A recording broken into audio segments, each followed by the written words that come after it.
बहुत्व में एकत्व। 3 नवंबर 1866 को लंदन में दिया हुआ भाषण। स्वयंभू ने इंद्रियों को बहिर्मुख होने का विधान बनाया है, इसीलिए मनुष्य सामने की ओर, विषयों की ओर देखता है, अंतरात्मा को नहीं देखता। अमृतत्व प्राप्ति की इच्छा रखने वाले किसी किसी ज्ञानी ने विषयों से दृष्टि फेरकर अंतरस्थ आत्मा का दर्शन किया है। हम देख चुके हैं कि वेदों में हमें जगत के तत्व का जो पहला अनुसंधान मिलता है वह बाह्य विषयों को लेकर है। उसके बाद इस नवीन विचार का उदय हुआ कि वस्तु का वास्तविक स्वरूप बहिर्जगत के अनुसंधान द्वारा नहीं, वरन बाहर की ओर से दृष्टि फिराकर अर्थात भीतर की ओर दृष्टि डालकर जाना जा सकता है।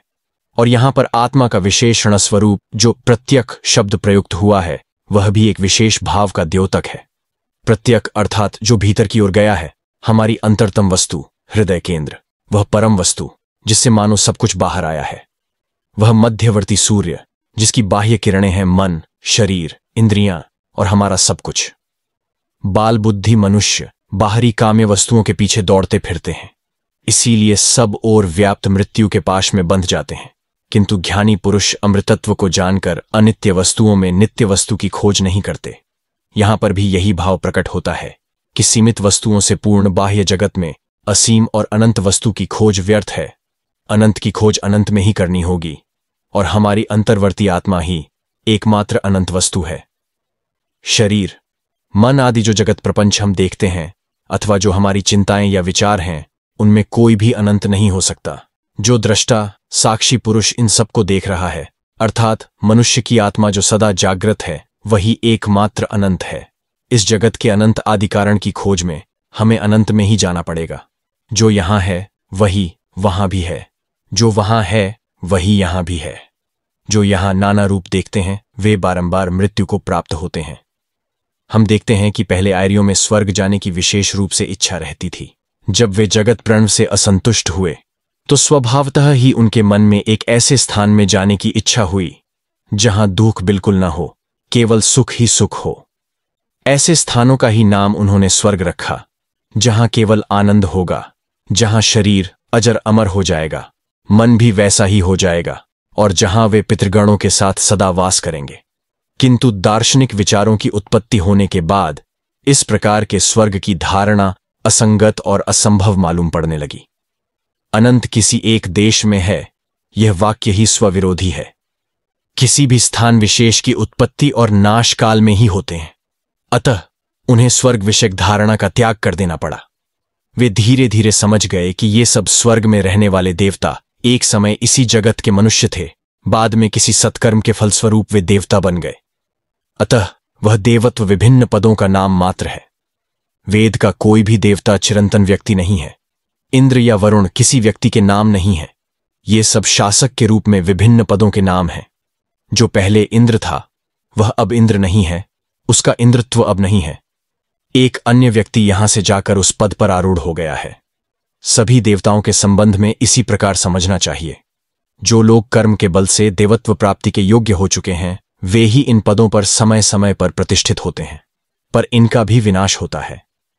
प्राचीन ऋग्वेद में देवताओं के संबंध में हम इस अमृतत्व शब्द का व्यवहार देखते तो हैं, पर बाद में इसका एकदम परित्याग कर दिया गया है, क्योंकि उन्होंने देखा कि यह अमृतत्व देश काल से अतीत होने के कारण किसी भौतिक वस्तु के संबंध में प्रयुक्त नहीं हो सकता, चाहे वह वस्तु लेनी ही सूक्ष्म क्यों न हो।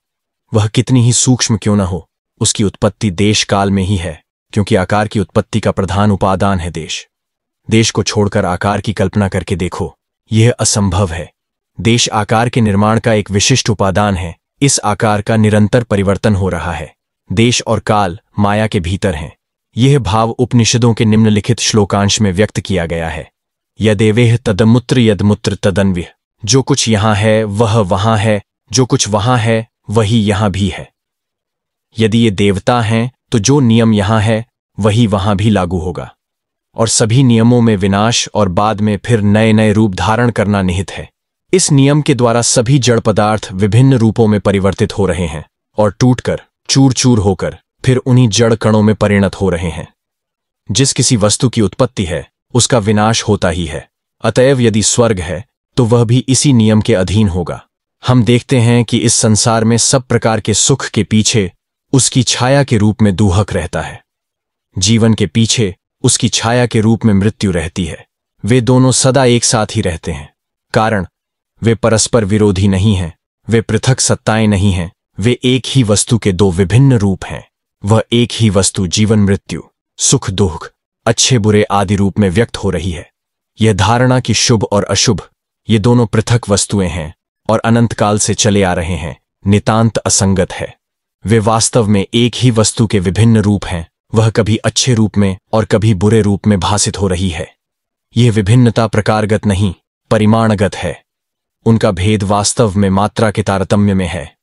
हम देखते हैं कि एक ही स्नायु प्रणाली अच्छे बुरे दोनों प्रकार के प्रवाह ले जाती है, किंतु यदि स्नायु मंडली किसी तरह बिगड़ जाए तो फिर किसी प्रकार की अनुभूति न होगी।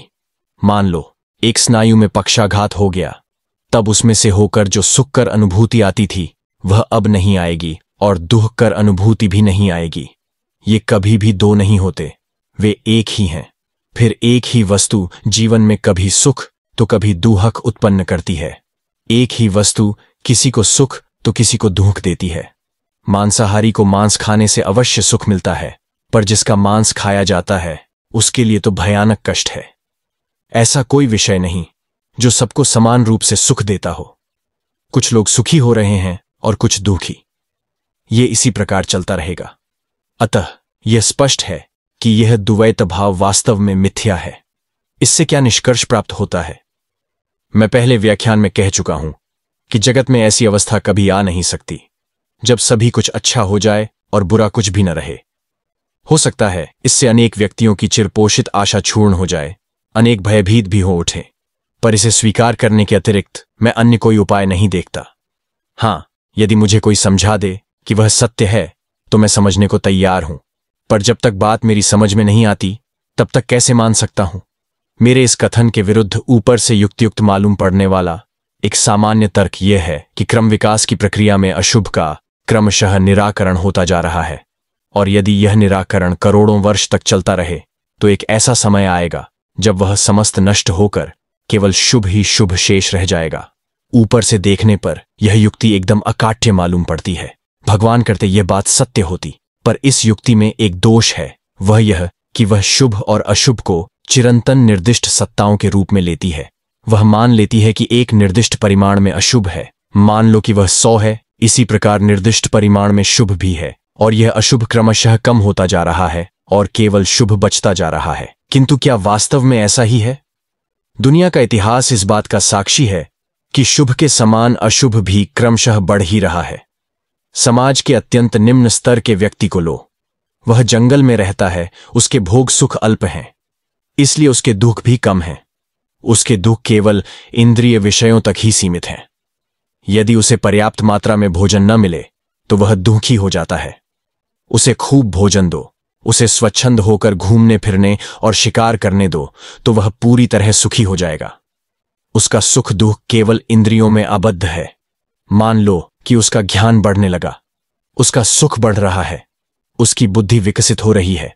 वह जो सुख पहले इंद्रियों में पाता था, अब वही सुख वह बुद्धि की वृत्तियों को चलाने में पाता है। अब वह एक सुंदर कविता पाठ करके अपूर्व सुख का स्वाद लेता है। गणित की कोई समस्या उसे अपूर्व सुख देती है, पर इसके साथ साथ उसकी सूक्ष्मतर नाड़ियां उन मानसिक पीड़ाओं के प्रति ग्रहणक्षम होती जाती हैं जिनकी कल्पना भी जंगली व्यक्ति नहीं कर पाता। एक साधारण सा उदाहरण लो।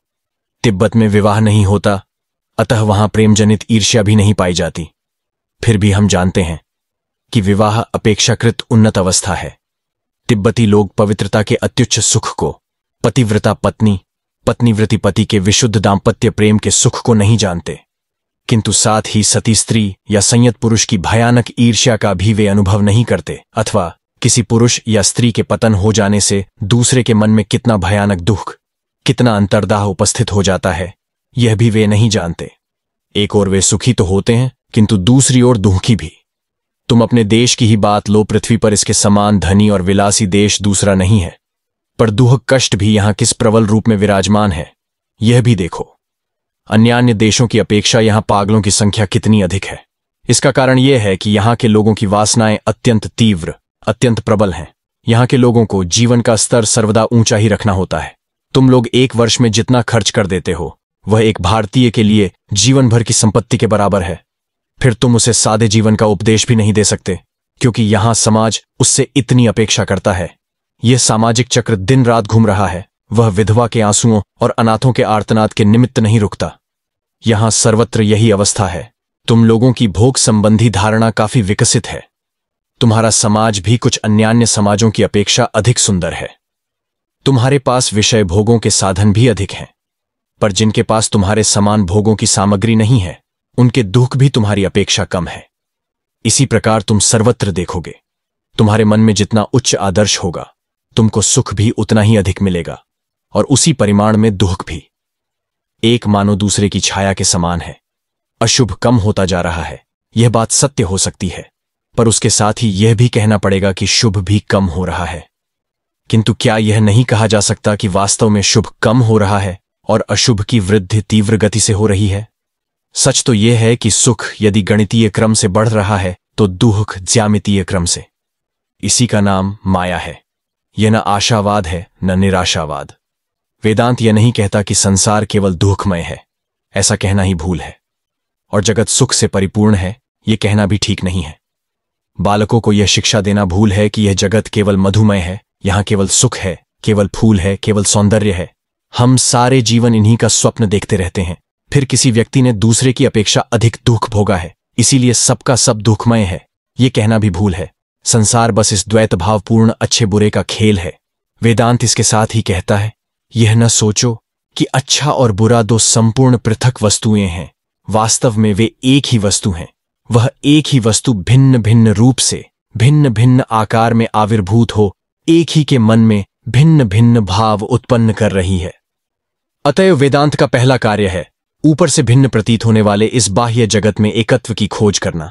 ईरानियों के उस स्थूल पुराने मत के अनुसार दो देवताओं ने मिलकर जगत की सृष्टि की है। शुभ देवता सारा शुभ ही करता है और अशुभ देवता सारा अशुभ करता है। यह स्पष्ट है कि ऐसा होना असंभव है, क्योंकि वास्तव में यदि इसी नियम से सभी कार्य होने लगें, तब हो प्रत्येक प्राकृतिक नियम के दो अंश हो जाएंगे। एक को तो एक देवता चलाएगा, और जब वह चला जाएगा तो उसकी जगह दूसरा आकर दूसरे अंश को चलाएगा। फिर यह मत स्वीकार करने में एक और कठिनाई यह है कि एक ही समय दो देवता कार्य कर रहे हैं। एक स्थान पर एक किसी का उपकार कर रहा है और दूसरे स्थान पर दूसरा किसी का अपकार कर रहा है। फिर भी दोनों के बीच सामंजस्य बना रहता है। यह किस प्रकार संभव है? निस्संदेह यह मत जगत के द्वैत तत्व को प्रकाशित करने की एक बहुत ही अविकसित प्रणाली है। अब इस सिद्धांत से कुछ अधिक उच्च और उन्नत सिद्धांत लो। यह जगत अंशतः शुभ और अंशतः अशुभ है। उसी तर्क से यह भी असंगत है। यह एकत्व का नियम ही है जो हमें हमारा आहार देता है तथा अनेकों को दुर्घटनाओं आदि से मार डालता है। अतएव हम देखते हैं कि यह जगत न आशावादी है न निराशावादी, वह दोनों का मिश्रण है। और अंत में हम देखेंगे कि सभी दोष प्रकृति के कंधों से हटाकर हमारे अपने ऊपर रख दिया जाता है। साथ ही वेदांत हमें बाहर निकलने का मार्ग भी दिखलाता है, किंतु अमंगल को अस्वीकार करके नहीं, क्योंकि वह तथ्य जैसा है उसका उसी रूप में विश्लेषण करता है, कुछ भी छिपाकर रखना नहीं चाहता। वह मनुष्य को एकदम निराशा के सागर में नहीं डुबो देता। फिर वह अज्ञेयवादी भी नहीं है। उसे इस सुख दुख का प्रतिकार मिला है, और यह प्रतिकार वह वज्र के समान दृढ़ नींव पर प्रतिष्ठित रखना चाहता है, किसी ऐसे असत्य के द्वारा बच्चे का मुंह और आंखें बांधकर नहीं, जिसे वह कुछ दिनों में पकड़ लेगा। मुझे याद है जब मैं छोटा था, उस समय किसी युवक के पिता मर गए, जिससे वह बड़ा असहाय हो गया और एक बड़े परिवार का भार उसके गले पड़ गया। उसने देखा कि उसके पिता के मित्रगण ही उसके प्रधान शत्रु हैं। एक दिन एक पादरी के साथ साक्षात होने पर वह उनसे अपने दुख की कहानी कहने लगा, और वे उसको सांत्वना देने के लिए कहने लगे, जो होता है अच्छा ही होता है, जो कुछ होता है अच्छे के लिए ही होता है। यह तो पुराने घाव को सोने के वरक से ढक देने का पुराना ढंग है। यह हमारी अपनी दुर्बलता और अज्ञान का परिचायक है। 6 मास बाद उस पादरी के घर एक संतान हुई। उसके उपलक्ष्य में जो उत्सव हुआ उसमें वह युवक भी निमंत्रित था।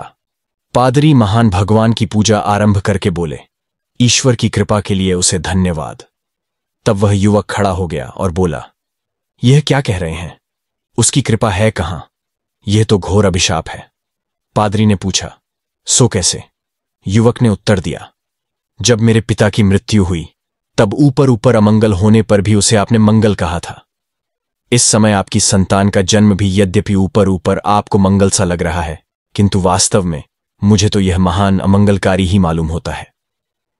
इस प्रकार संसार के दुख का मंगल को ढक रखना ही क्या संसार का दुख दूर करने का उपाय है। स्वयं अच्छे बनो और जो कष्ट पा रहे हैं उनके प्रति दया संपन्न हो। जोड़ गांठ करने की चेष्टा मत करो, उससे भवरोग दूर नहीं होगा।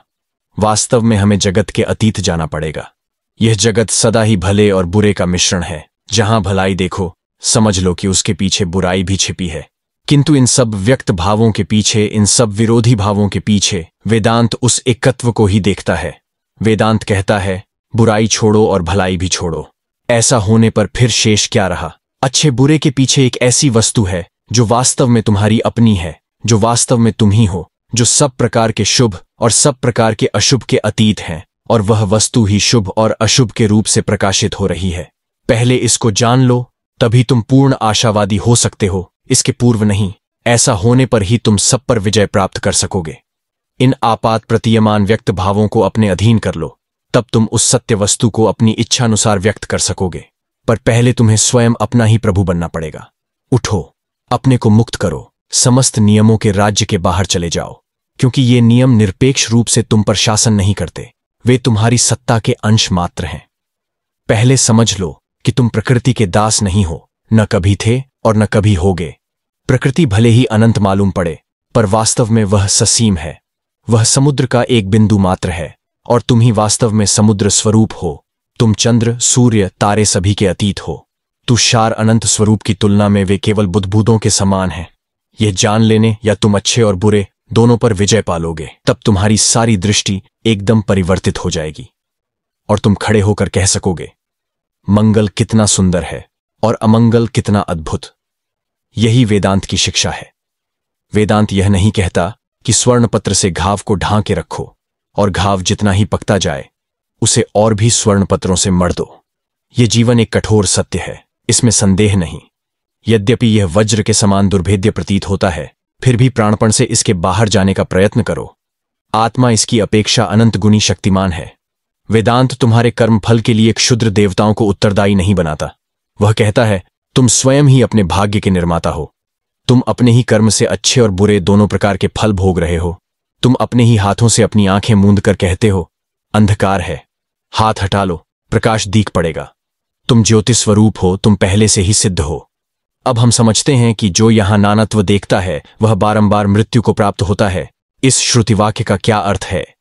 उस एक को देखो और मुक्त हो जाओ। हम किस प्रकार इस तत्व को जान सकते हैं? यह मन जो इतना भ्रांत और दुर्बल है, जो थोड़े में ही विभिन्न दिशाओं में दौड़ जाता है, इस मन को भी इतना सबल किया जा सकता है जिससे वह उस ज्ञान का, उस एकत्व का आभास पा सके जो पुनः पुनः मृत्यु के हाथों से हमारी रक्षा करता है। जल उच्च दुर्गम भूमि में बरसकर जिस प्रकार पर्वतों में बह जाता है, उसी प्रकार जो व्यक्ति गुणों को पृथक करके देखता है वह उन्हीं का अनुवर्तन करता है। वास्तविक शक्ति एक है, केवल माया में पड़कर अनेक हो गई है। अनेक के पीछे मत दौड़ो, उसी एक की ओर अग्रसर हो। वह वही आत्मा आकाश, सूर्य, अंतरिक्षवासी वायु, वेदिवासी अग्नि और कलशवासी सोमरस है। वही मनुष्य, देवता, यज्ञ और आकाश में है। वही जल में, पृथ्वी पर, यज्ञ में और पर्वत पर उत्पन्न होता है। वह सत्य है, वह महान है। जिस प्रकार एक ही अग्नि जगत में प्रविष्ट होकर बाह्य वस्तु के रूप भेद से भिन्न भिन्न रूप धारण करता, उसी प्रकार सब भूतों की वह एक अंतरात्मा नाना वस्तुओं के भेद से उस वस्तु का रूप धारण किए हुए है और सबके बाहर भी है। जिस प्रकार एक ही वायु जगत में प्रविष्ट होकर नाना वस्तुओं के भेद से तत्तद्रूप हो गई है, उसी प्रकार सब भूतों की वही एक अंतरात्मा नाना वस्तुओं के भेद से उस रूप की हो गई है और उनके बाहर भी है। जब तुम इस एकत्व की उपलब्धि करोगे तभी यह अवस्था आएगी, उससे पूर्व नहीं। यही वास्तविक आशावाद है, सभी जगह उसके दर्शन करना। अब प्रश्न यह है कि यदि यह सत्य हो, यदि वह शुद्ध स्वरूप अनंत आत्मा इन सब के भीतर प्रवेश करके विद्यमान हो, तो फिर वह क्यों सुख दुख भोगती है? क्यों वह अपवित्र होकर दुख भोग करती है? उपनिषद कहते हैं कि वह दुख का अनुभव नहीं करती। सभी लोगों का चक्षु स्वरूप सूर्य जिस प्रकार चक्षुग्राह्य बाह्य अपवित्र वस्तु के साथ लिप्त नहीं होता, उसी प्रकार सब प्राणियों की एकमात्र अंतरात्मा जगत संबंधी दुख के साथ लिप्त नहीं होती, क्योंकि फिर वह जगत के अतीत भी है। पीलिया हो जाने पर हमें सभी कुछ पीले रंग का दिखाई पड़ता है, पर इससे सूर्य पर कोई प्रभाव नहीं पड़ता। जो एक है, जो सबका नियंता और सब प्राणियों की अंतरात्मा है, जो अपने एक रूप को अनेक प्रकार का कर लेता है, उसका दर्शन जो ज्ञानी पुरुष अपने में करते हैं, वे ही नित्य सुखी हैं, अन्य नहीं। जो अनित्य वस्तुओं में नित्य है, जो चेतना वालों में चेतन है, जो अकेले ही अनेकों की काम्य वस्तुओं का विधान करता है, उसका जो ज्ञानी लोग अपने अंदर दर्शन करते हैं, उन्हीं को नित्य शांति मिलती है, औरों को नहीं। बाह्य जगत में वह कहाँ मिल सकता है? सूर्य, चंद्र अथवा तारे उसको कैसे पा सकते हैं? वहां सूर्य प्रकाश नहीं पाता, चंद्र, तारे आदि नहीं चमकते, ये बिजलियां भी नहीं चमकती, फिर अग्नि पर क्या बात? सभी वस्तुएं उस प्रकाशमान से ही प्रकाशित होती हैं, उसी की दीप्ति से सब दीप्त होते हैं। यहां पर और एक सुंदर रूपक है। तुम लोगों में जो भारत हो आए हैं और देखा है कि कैसे अश्वत्थ वृक्ष एक मूल से उद्गत होता है और काफी दूर तक फैल जाता है, वे इसे समझ सकेंगे। ऊपर की ओर जिसका मूल और नीचे की ओर जिसकी शाखाएं हैं, ऐसा यह चिरंतन अश्वत्थ वृक्ष संसार वृक्ष है। वही उज्ज्वल है, वही ब्रह्म है, उसी को अमृत कहते हैं। समस्त संसार उसी में आश्रित है, कोई उसका अतिक्रम नहीं कर सकता। यही वह आत्मा है। वेद के ब्राह्मण भाग में नाना प्रकार के स्वगों की बातें हैं, किंतु उपनिषद स्वर्ग जाने की इस वासना को निराकृत कर देते हैं। सुख इस या उस स्वर्ग में नहीं है, वरन इस आत्मा में है। स्थानों का कोई अर्थ नहीं है। जिस प्रकार दर्पण में लोग अपना प्रतिबिंब स्पष्ट रूप से देखते हैं, उसी प्रकार आत्मा में ब्रह्म का दर्शन होता है। जिस प्रकार स्वयं में हम अपने को अस्पष्ट रूप से अनुभव करते हैं, उसी प्रकार पितृलोक में ब्रह्म दर्शन होता है। जिस प्रकार जल में लोग अपना रूप देखते हैं, उसी प्रकार गंधर्वलोक में ब्रह्म दर्शन होता है। जिस प्रकार प्रकाश और छाया परस्पर पृथक हैं, उसी प्रकार ब्रह्मलोक में ब्रह्म और जगत स्पष्ट रूप से पृथक मालूम पड़ते हैं, किंतु फिर भी पूर्ण रूप से ब्रह्म दर्शन नहीं होता। अतएव वेदांत कहता है कि हमारी अपनी आत्मा ही सर्वोच्च स्वर्ग है, मानवात्मा ही पूजा के लिए सर्वश्रेष्ठ मंदिर है, वह सभी स्वगों से श्रेष्ठ है। कारण, इस आत्मा में उस सत्य का जैसा स्पष्ट अनुभव होता है, वैसा और कहीं भी नहीं होता। एक स्थान से अन्य स्थान में जाने से ही आत्मदर्शन में कुछ विशेष सहायता नहीं मिलती। मैं जब भारतवर्ष में था तो सोचता था कि किसी गुफा में बैठने पर शायद खूब स्पष्ट रूप से ब्रह्म की अनुकूलित होती होगी, परंतु उसके बाद देखा कि बात वैसी नहीं है। फिर सोचा जंगल में जाकर बैठने से शायद सुविधा होगी। काशी की बात भी मन में आई। असल बात यह है कि सभी स्थान एक प्रकार के हैं, क्योंकि हम स्वयं अपना जगत रच लेते हैं। यदि मैं बुरा हूं तो सारा जगत मुझे बुरा दिख पड़ेगा। उपनिषद यही कहते हैं। सर्वत्र एक ही नियम लागू होता है। यदि मेरी यहां मृत्यु हो जाए और मैं स्वर्ग चला जाऊं, तो वहां भी मैं सब कुछ यहीं के समान देखूंगा। जब तक तुम पवित्र नहीं हो जाते, तब तक गुफा, जंगल, काशी अथवा स्वर्ग जाने से कोई विशेष लाभ नहीं। और यदि तुम अपने चित्तरूपी दर्पण को निर्मल कर सको, तब तुम चाहे कहीं भी रहो, तुम यथार्थ सत्य का अनुभव करोगे। अतएव इधर उधर भटकना शक्ति का व्यर्थ ही क्षय करना मात्र है। उसी शक्ति को यदि चित्त दर्पण को निर्मल बनाने में लगाया जाए तो कितना अच्छा हो। इस मंत्र में इसी भाव का वर्णन है। उसका रूप देखने की वस्तु नहीं, कोई उसको आंख से नहीं देख सकता। हृदय, संशय रहित बुद्धि एवं मनन के द्वारा वह प्रकाशित होता है। जो इस आत्मा को जानते हैं वे अमर हो जाते हैं। जिन लोगों ने राजयोग संबंधी मेरे व्याख्यान पिछली गर्मियों में सुने हैं, उनसे मैं कहता हूं कि वह योग ज्ञान योग से कुछ भिन्न प्रकार का है। जिस योग पर हम अब विचार कर रहे हैं, वह मुख्यतया इंद्रिय नियंत्रण का है। जब सारी इंद्रियां संयत हो जाती हैं, जब मनुष्य उनको अपना दास बनाकर रखता है, जब वे मन को चंचल नहीं कर सकती, तभी योगी चरम गति को प्राप्त होता है। जो सब कामनाएं मर्त्य जीव के हृदय का आश्रय लेकर रहती हैं, वे जब नष्ट हो जाती हैं, तब मनुष्य अमर हो जाता और यहीं ब्रह्म को प्राप्त हो जाता है। जब इस संसार में हृदय की सारी ग्रंथियां कट जाती हैं, तब मनुष्य अमर हो जाता है। यही उपदेश है। यहीं, इसी पृथ्वी पर, कहीं अन्यत्र नहीं। यहां कुछ और कहना आवश्यक है। साधारणतः लोग कहते हैं कि वेदांत, दर्शन और धर्म इस जगत और उसके सारे सुखों एवं संघर्षों को छोड़कर इसके बाहर जाने का उपदेश देते हैं। पर यह धारणा एकदम गलत है। केवल ऐसे अज्ञानी व्यक्ति ही, जो प्राच्य चिंतन के विषय में कुछ नहीं जानते, और जिसमें उसकी यथार्थ शिक्षा समझने योग्य बुद्धि ही नहीं है, इस प्रकार की बातें कहते हैं। प्रत्युत हम अपने शास्त्रों में पढ़ते हैं कि वे अन्य किसी लोक में जाना नहीं चाहते। वे उन लोगों की यह कहकर निंदा करते हैं कि कुछ क्षणों तक वहां रो और हंसकर लोग मर जाते हैं। जब तक हम दुर्बल रहेंगे तब तक हमें स्वर्ग नरक आदि में घूमना पड़ेगा। जो कुछ सत्य है यही है, और वह है मनुष्य की आत्मा। वे यह भी कहते हैं कि आत्महत्या द्वारा जन्म मृत्यु के इस अपरिहार्य प्रवाह को पार नहीं किया जा सकता। हां, सच्चा मार्ग पाना अत्यंत कठिन अवश्य है। पाश्चात्य लोगों के समान हिंदू भी कार्यकुशल हैं, पर दोनों की जीवन दृष्टि भिन्न है। पश्चिमी लोग कहते हैं एक अच्छा सा मकान बनाओ, उत्तम भोजन करो, उत्तम वस्त्र पहनो, विज्ञान की चर्चा करो, बुद्धि की उन्नति करो। इन सब में वे बड़े व्यावहारिक हैं। किंतु हिंदू लोग कहते हैं आत्मज्ञान ही जगत का ज्ञान है। वे उसी आत्मज्ञान के आनंद में विभोर होकर रहना चाहते हैं। अमेरिका में एक प्रसिद्ध अज्ञेयवादी वक्ता इंगरसोल हैं। वे एक अत्यंत सज्जन पुरुष हैं और एक बड़े सुंदर वक्ता भी। उन्होंने धर्म के संबंध में एक व्याख्यान दिया। उन्होंने उसमें कहा कि धर्म की कोई आवश्यकता नहीं, पर लोक को लेकर अपना मस्तिष्क खराब करने की हमें तनिक भी आवश्यकता नहीं। अपने मत को समझाने के लिए उन्होंने एक उदाहरण देते हुए कहा, संसार मानो एक संतरा है और हम उसका सब रस बाहर निकाल लेना चाहते हैं। मेरी एक बार उनसे भेंट हुई।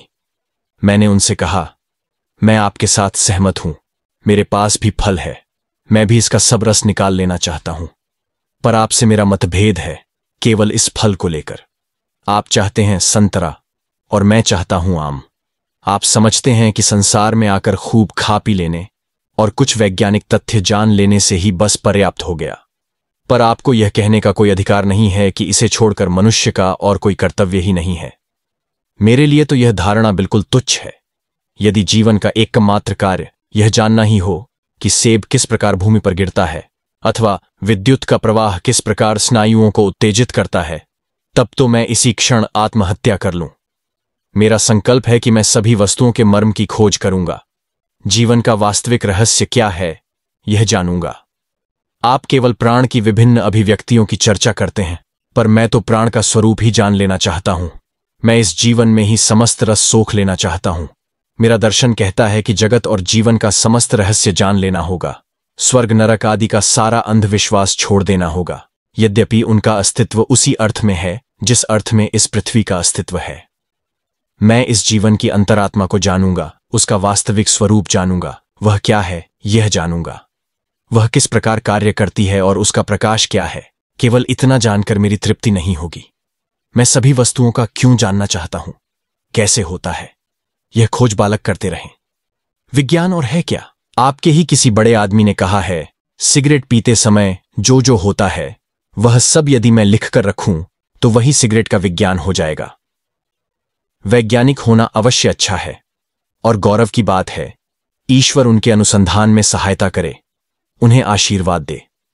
पर जब कोई कहता है कि यह विज्ञान चर्चा ही सर्वस्व है, इसके अतिरिक्त जीवन का और कोई उद्देश्य नहीं, तब समझ लेना चाहिए कि वह मूर्खोचित बात कर रहा है। उसने जीवन के मूल रहस्य को जानने की कभी चेष्टा नहीं की। प्रकृत वस्तु क्या है, इस संबंध में उसने कभी आलोचना नहीं की। मैं सहज ही तर्क द्वारा यह समझा दे सकता हूं कि आपका सारा ज्ञान अर्थहीन और आधारहीन है। आप प्राण की विभिन्न अभिव्यक्तियों को लेकर चर्चा कर रहे हैं, पर जब मैं आपसे पूछता हूं कि प्राण क्या है तो आप कहते हैं मैं नहीं जानता। ठीक है, आपको जो अच्छा लगे करें, मुझे अपने ही भाव में रहने दें। मैं अपने ढंग से पूर्ण रूपेण व्यवहार कुशल हूं, अतएव तुम्हारी इस बात में कोई अर्थ नहीं कि केवल पश्चिम ही व्यवहार कुशल है। तुम एक ढंग से व्यवहार कुशल हो तो मैं दूसरे ढंग से। इस संसार में विभिन्न प्रकार की प्रकृति वाले मनुष्य हैं। यदि प्राच्य देश के किसी व्यक्ति से कहा जाए कि सारा जीवन एक पैर पर खड़ा रहने से वह सत्य को पा सकेगा, तो वह सारा जीवन एक पैर पर ही खड़ा रहेगा। यदि पाश्चात्य देशों में लोग सुने कि किसी बर्बर देश में कहीं पर सोने की खदान है, तो हजारों लोग सोना पाने की आशा में अपने प्राणों की बाजी लगा देंगे और शायद उनमें से एक ही कृतकार्य होगा। इस दूसरे प्रकार के मनुष्यों ने भी सुना है कि आत्मा नाम की कोई चीज है, पर वे उसकी मीमांसा का भार चर्च पर डालकर निश्चिंत हो जाते हैं। पर पहले प्रकार का मनुष्य सोना पाने के लिए बर्बरों के देश में जाने को राजी न होगा। कहेगा, नहीं, उसमें खतरे की आशंका है। पर यदि उससे कहा जाए कि एक ऊंचे पर्वत के शिखर पर एक अद्भुत साधु रहते हैं जो उसे आत्मज्ञान दे सकते हैं, तो वह तुरंत उस शिखर पर चढ़ने को उद्यत हो जाएगा, फिर इस प्रयत्न में उसके प्राण ही क्यों न चले जाएं। दोनों ही प्रकार के व्यक्ति व्यवहार कुशल हैं, पर भूल यहां पर है कि तुम लोग इस परिदृश्यमान संसार को ही सब कुछ समझ बैठते हो। तुम्हारा जीवन क्षण स्थायी इंद्रिय भोग मात्र है, उसमें कुछ भी नित्यता नहीं है, प्रत्युत उससे दुख क्रमशः बढ़ता ही जाता है। हमारे मार्ग में अनंत शांति है और तुम्हारे मार्ग में अनंत दुख। मैं यह नहीं कहता कि तुम्हारा दृष्टिकोण गलत है, तुमने जैसा समझा है वैसा करो, उससे परम मंगल होगा, लोगों का बड़ा हित होगा। पर इसी कारण मेरे दृष्टिकोण पर दोषारोपण मत करो। मेरा मार्ग भी अपने ढंग से मेरे लिए व्यावहारिक है। आओ हम सब अपने अपने ढंग से कार्य करें। भगवान करते हम दोनों ही ओर समान रूप से कार्यकुशल हो सकते। मैंने ऐसे अनेक वैज्ञानिक देखे हैं जो विज्ञान और अध्यात्म तत्व दोनों में समान रूप से व्यावहारिक हैं, और मैं आशा करता हूं कि एक समय आएगा जब समस्त मानव जाति इसी प्रकार व्यवहार कुशल हो जाएगी। मान लो एक पतीली में जल गर्म होकर उबलने आ रहा है, उस समय क्या होता है? इस बात की ओर यदि तुम ध्यान दो तो देखोगे कि एक कोने में एक बुदबुद उठ रहा है, दूसरे कोने में एक और उठ रहा है।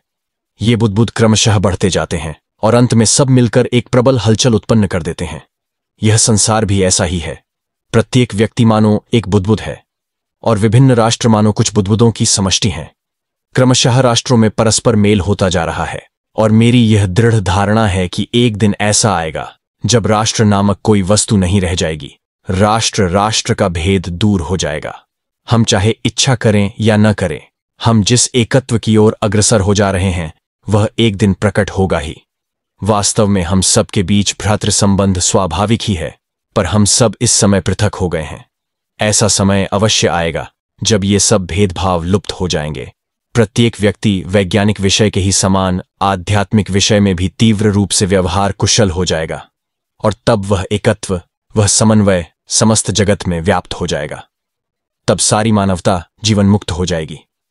अपनी ईर्ष्या, घृणा, मेल और विरोध में से होते हुए हम उसी एक की ओर संघर्ष कर रहे हैं। हम सबको लेती हुई एक वेगवती नदी समुद्र की ओर बही जा रही है। छोटे छोटे कागज के टुकड़े, तिनके आदि की भांति हम इसमें बहे जा रहे हैं। हम भले ही इधर उधर जाने की चेष्टा करें, पर अंत में हम भी जीवन और आनंद के उस अनंत समुद्र में अवश्य पहुंच जाएंगे।